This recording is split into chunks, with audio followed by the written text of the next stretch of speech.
The biting wind whipped through the skeletal branches of the ancient oaks surrounding Havenwood Asylum, a place shunned by the villagers of Hollow Creek for generations. Whispers of unspeakable experiments and tormented souls clung to the decaying stone walls like a shroud. Elias Thorne, a young, ambitious journalist desperate to make a name for himself, ignored the warnings. He heard the rumors and tales of a malevolent presence that drove men mad, a darkness that lingered long after the asylum's official closure. He planned to expose it, to be the one to finally unveil Havenwood's secrets. His battered Ford coughed and sputtered as he navigated the overgrown drive. The asylum loomed before him, a gothic monstrosity against the stormy sky.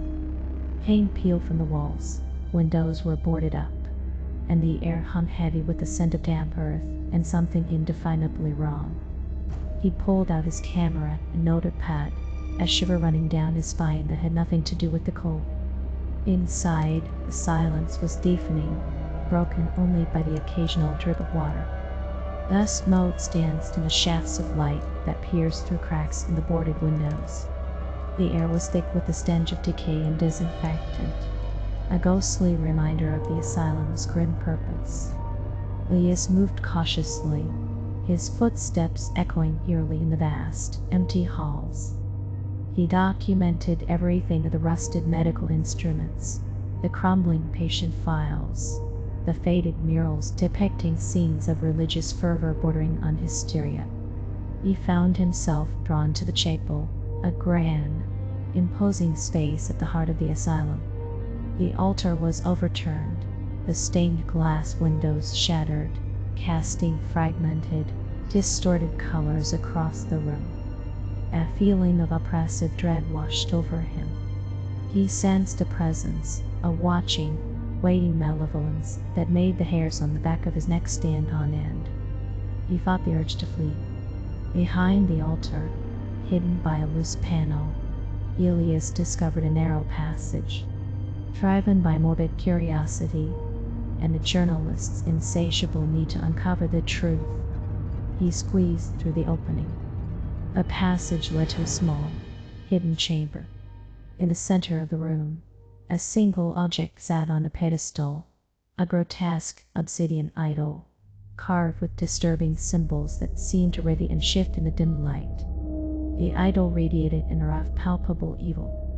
Elias felt a wave of nausea, a deep-seated revulsion that he couldn't explain. As he reached out to touch the idol, a voice echoed in his mind, cold and cruel, a voice that whispered promises of power and glory, but only at a terrible price. He recoiled, stumbling backward, his heart pounding in his chest. He knew with chilling certainty that he had stumbled upon something far more sinister than mere madness. He fled the chamber, scrambling back through the passage, desperate to escape the idol's influence. He burst back into the chapel, gasping for air, his mind reeling. He knew he had to leave, to get out of Havenwood before it was too late. But as he turned to leave, he saw it. A figure standing in the shadows, tall and gaunt, its face obscured by darkness. It emanated an unnatural cold, a presence that seemed to suck the very life out of the room. The figure raised a skeletal hand, and Elias felt an invisible force grip his mind, a force that threatened to shatter his sanity. He tried to scream, but no sound escaped his lips. He was trapped, caught in the clutches of something ancient and evil, something that had been waiting patiently in the darkness of Havenwood for its next victim.